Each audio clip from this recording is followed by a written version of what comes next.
Assalamualaikum semuanya, kenalin nama aku Dewi dan ini adalah video pertama aku di YouTube.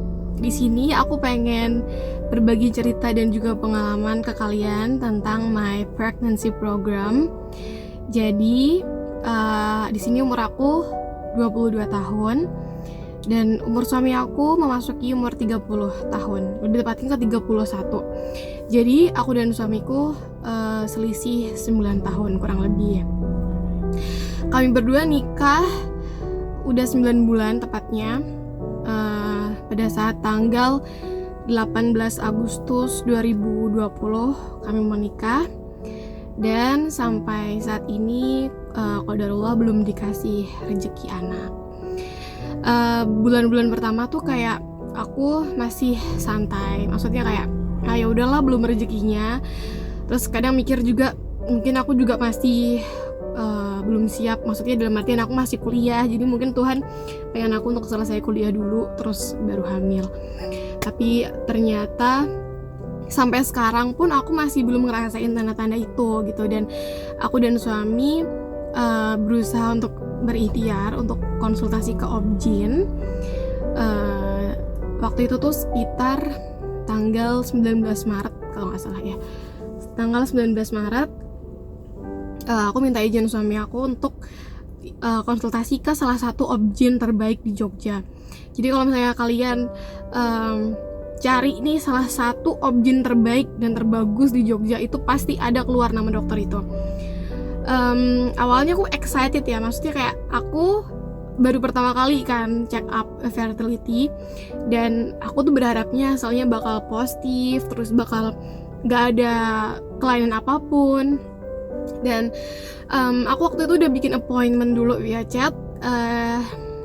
Jadi kalau mau promil itu kan harus hari kedua atau ketiga tuh datang kan pada saat waktu mens. Dan kebetulan waktu itu aku juga waktu hari kedua mens. Terus tanpa basa-basi lagi, tanpa pikir panjang, akhirnya aku kesana.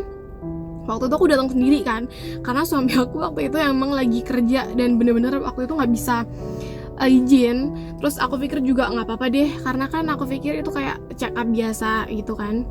Terus akhirnya aku berangkat dari rumah sekitar jam 7 pagi, dan aku sampai di rumah sakit dokter itu sekitar jam 7 lebih dikit lah. Emang gak begitu jauh sih, cuman butuh beberapa menit aja, berapa menit ya. Terus akhirnya aku dapet antrian nomor 6. Dan di situ aku udah mulai deg-degan kan, maksudnya kayak aku nggak tahu kenapa belum pernah sedeg-degan ini sebelumnya, apalagi ditambah kayak banyak banget tuh pasutri di samping aku gitu. Jadi kayak aku tuh kayak ngerasa sendiri banget gitu kan. Tapi nggak apa-apa, itu masih bisa aku atasi lah, masih bisa aku handle. Dan itu tuh emang antrinya lumayan panjang ya, karena kan emang dokternya tuh pasiennya banyak, dan aku tuh ditangani sekitar jam 11:30 sebelum zuhur. Di situ aku langsung ditanya-tanyain sama dokter riwayat aku bagaimana, apakah mens aku lancar, sebelumnya udah pernah mengonsumsi obat apa. Terus akhirnya karena dokter udah tahu waktu itu aku mau promil, akhirnya aku langsung disuruh untuk tiduran di bed untuk dilakukan USG transvaginal. Jadi buat kalian yang belum tahu apa itu USG transvaginal, jadi USG transvaginal itu adalah pengecekan untuk organ dalam reproduksi wanita. Bentuknya tuh nanti kalian bisa browsing sendiri deh. Itu bentuknya tuh kayak apa sih, kayak lonjong gitu, panjang lonjong, dan dimasukin ke dalam vagina. Jadi itu berfungsi untuk melihat apakah ada kelainan di rahim atau di uterus atau di indung telur, semuanya tuh kelihatan.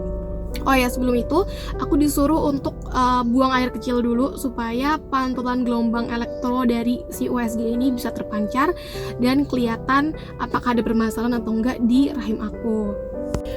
Dan setelah dilakukan pemeriksaan USG transvi, dokter bilang kalau rahim aku bagus, terus kondisinya bersih tanpa ada miom dan kista.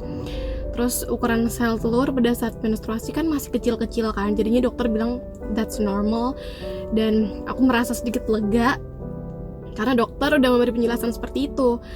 Tapi ada satu statement dari dokter yang bikin aku tuh masih kepikiran terus gitu kan.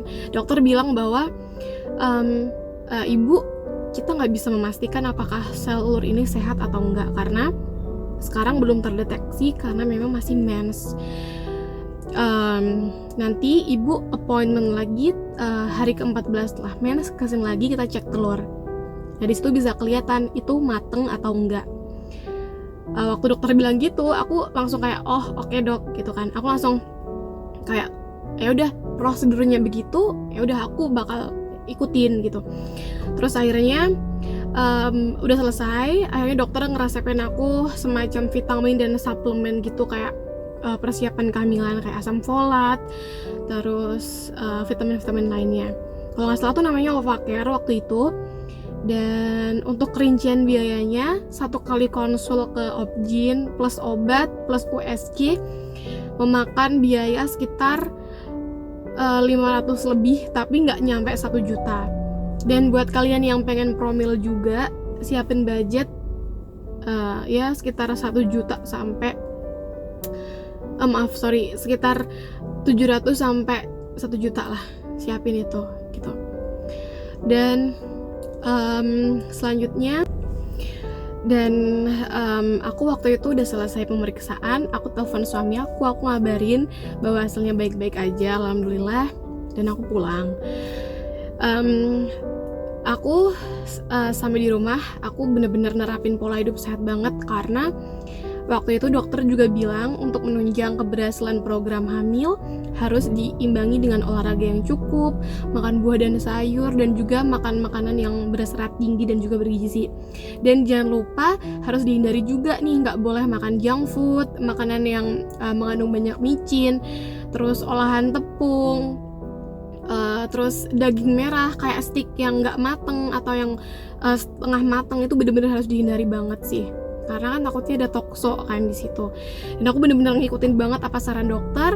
Aku minum suplemennya tiap hari 2 kali sehari. Dengan harapan besok bakal ada hasil positif yang aku tunggu-tunggu gitu.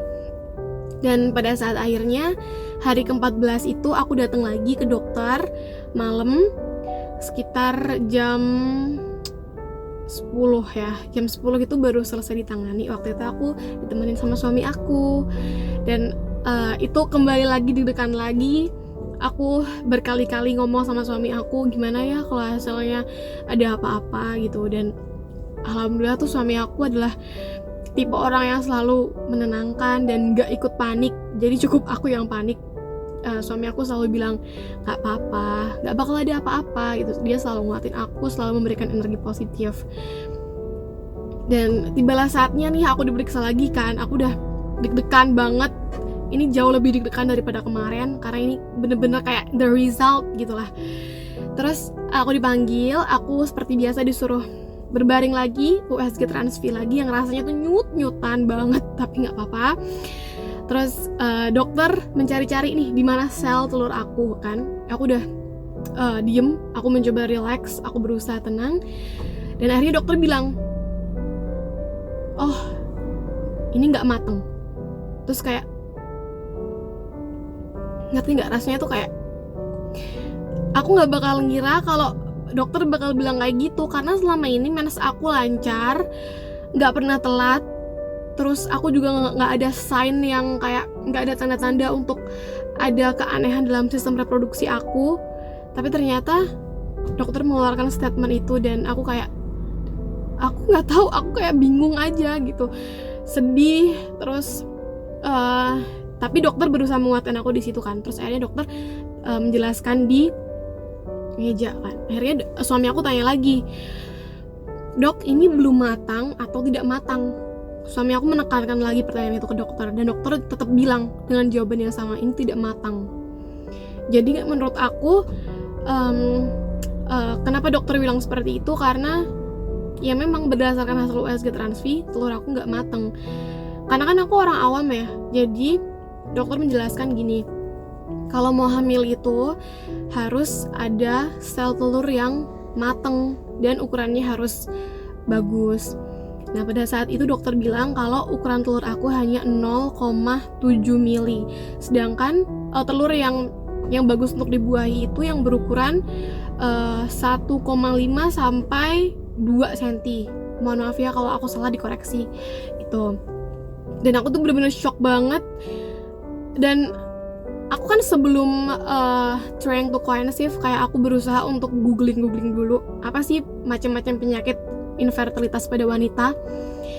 Dan aku kayak berpikiran apakah aku ini PCOS ya gitu kan. Terus aku tuh berusaha tanya ke dokter, dok, jadi bener ya apakah saya PCOS? Dan lebih mengejutkannya lagi, PCOS, dokter bilang iya kamu PCOS tapi ini tidak parah. Terus kayak surprise, bener-bener kayak ya ampun, aku bener-bener gak nyangka. Kayak apa ya, aku tuh selama ini gak ada tanda-tanda aku mengalami PCOS gitu kan. Mens aku tuh bener-bener lancar. Dan kata dokter pun sign-nya atau tanda-tanda PCOS tuh gak cuma dari mens gak lancar, tapi obesitas, terus banyak tumbuh kumis tipis di sini. Dan kebetulan ini aku ada, dan ada rambut-rambut halus di sini juga, jerawatan, wajah acne porn, terus banyak bulu juga di tangan, di kaki, dan itu semua ada di aku. Pulang dari klinik dokter, aku nebus obat lagi. Jadi sebelum pulang nih, dokter ngasih tahu aku bahwa ada beberapa obat yang harus aku minum. Jadi dokter ngeresepin aku metformin. Buat kalian yang belum tahu, metformin ini salah satu obat diabetes gestasional tipe 2. Kenapa dokter meresepkan aku metformin? Karena singkatnya gini ya, kalau aku salah mohon dikoreksi. Jadi wanita dengan diagnosa PCOS, dalam dirinya itu kelebihan hormon laki-laki atau hormon androgen. Jadi hormon wanitanya atau hormon estrogennya itu lebih rendah. Jadi yang lebih tinggi ini hormon laki-lakinya atau hormon androgen. Nah, fungsi dari metformin itu sendiri adalah untuk menekan hormon androgen agar nggak lebih tinggi daripada si hormon perempuan. Ya, jadi singkatnya adalah aku ini kelebihan hormon laki-laki daripada hormon perempuan. Makanya ada tumbuh bulu kan di sini juga. Itu makanya kayak ya udah deh, mungkin emang aku ini tamparan keras buat aku. Jadi aku harus benar-benar mengubah lifestyle. Aku harus benar-benar lebih sehat, menjaga pola makan. Nggak boleh makan yang manis-manis, nggak boleh makan tepung, nggak boleh makan olahan daging. Ya memang harus benar-benar sehat gitu. Dan dokter juga bilang metformin ini dikonsumsi 2 kali sehari, dan itu efeknya bener-bener bikin aku mual, muntah, makan nasi nggak bisa, makan nasi terus makan apapun tuh bener-bener mual, keluar lagi, diare, mood swing, parah banget pokoknya deh. Bener-bener kayak apa ya, kayak mens hari pertama gitu atau mau mens gitu. Jadi hancur banget ya pokoknya, mood swing parah, terus mual, muntah, pusing, diare, yang bener-bener kayak nggak bisa dijelasin, sumpah. Kayak ya udah gitu deh pokoknya. Terus udah gitu aku berusaha sabar, pulang dari klinik aku tebus obat lagi. Oh ya, dan untuk rinciannya, untuk konsultasi kedua ini disertai dengan obat metformin dan Ovacare serta OSG. Biayanya kurang lebih sama kayak kemarin, sekitar 600-an, 600 sampai 800, mendekati 800 itu. Kalau si metformin ini nggak begitu mahal sih harganya, lebih mahal si Ovacare. Cuman ini bener-bener ngefek banget nih buat telur gitu kan. Pulang dari klinik aku bener-bener nangis. Aku bener-bener kayak apa ya, kayak hopeless. Aku takut bakalan susah, aku takut bakalan lama.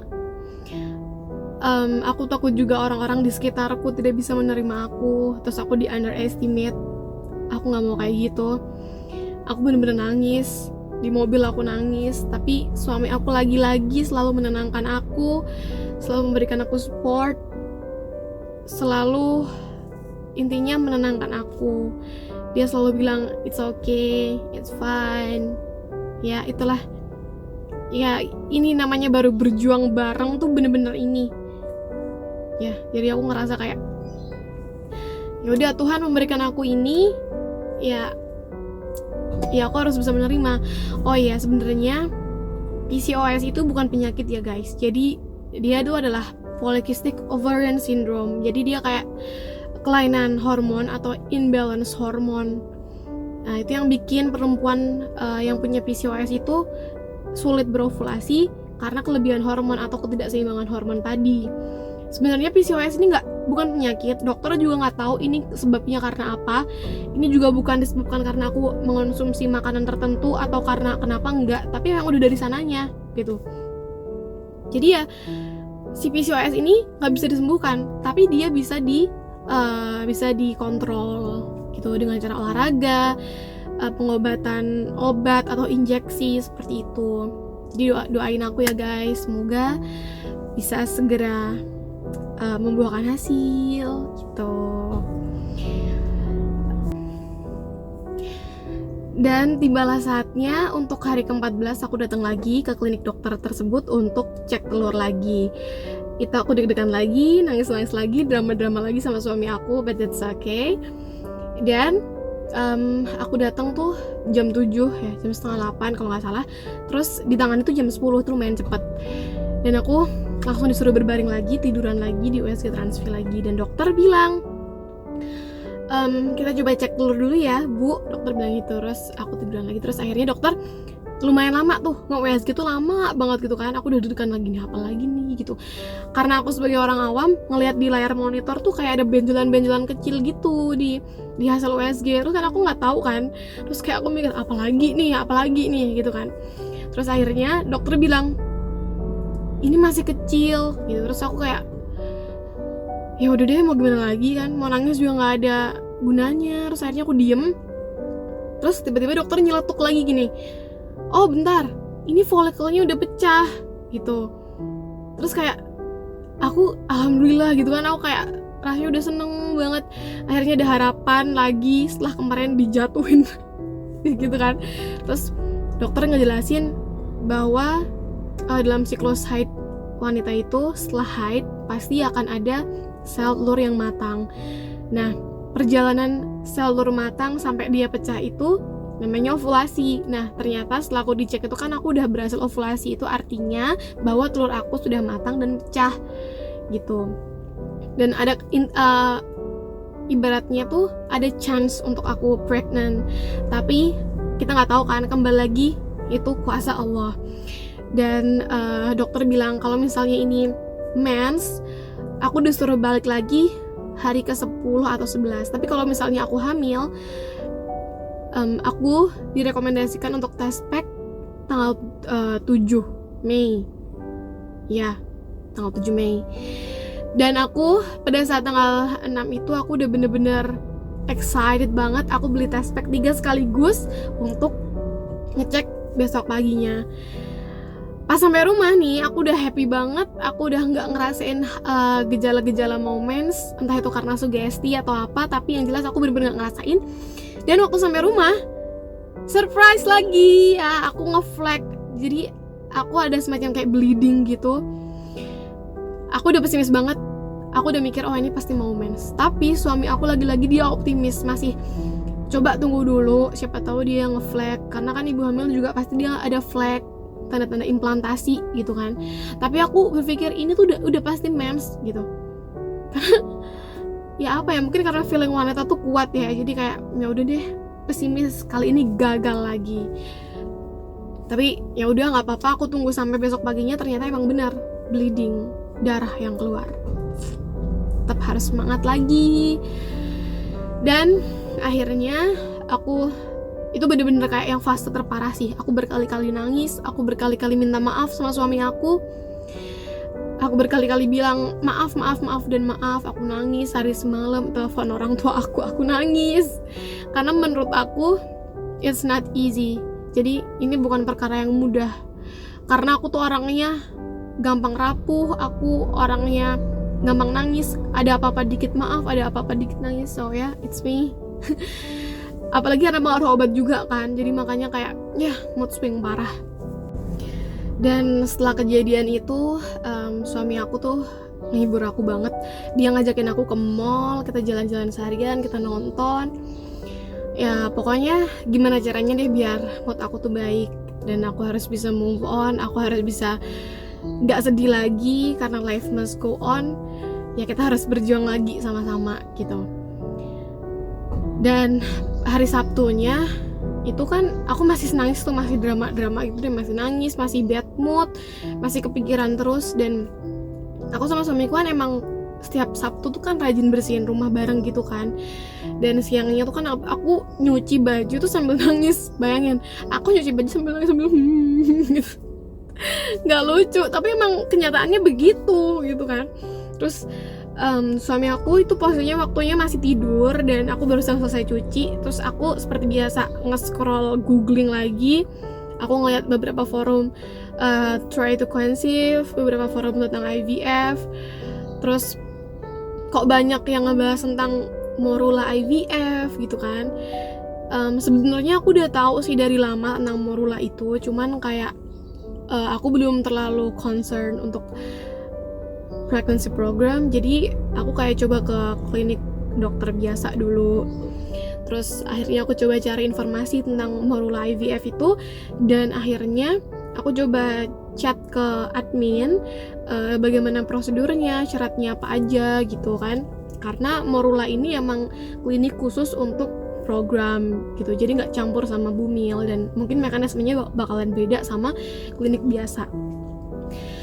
Dan waktu itu aku bangunin suami aku berusaha memasang muka melas biar suami aku mau nganterin aku ke morula IVF, karena kan tipe suami aku tuh kayak coba dulu selesaiin dulu gitu kan, coba yang ini selesaiin dulu, siapa tahu berhasil gitu. Tapi kan aku sebagai cewek tuh kan kayak nggak sabar, terus kayak yaudah deh ayo kita coba dulu nih, siapa tahu kan gitu. Terus akhirnya ya udah, aku udah chat admin dan suami aku ternyata mau nganter. Dan buat kalian yang pengen tahu ceritanya kelanjutannya kayak gimana, buat mengikuti perjalanan my pregnancy program, kalian bisa ngeliat di episode atau chapter berikutnya di video aku yang kedua nanti. Jadi jangan lupa ya tonton, dan kalau kalian suka sama video ini, subscribe dan share atau komen, oke? Doain kami guys. Dah, terima kasih. Assalamualaikum warahmatullahi wabarakatuh.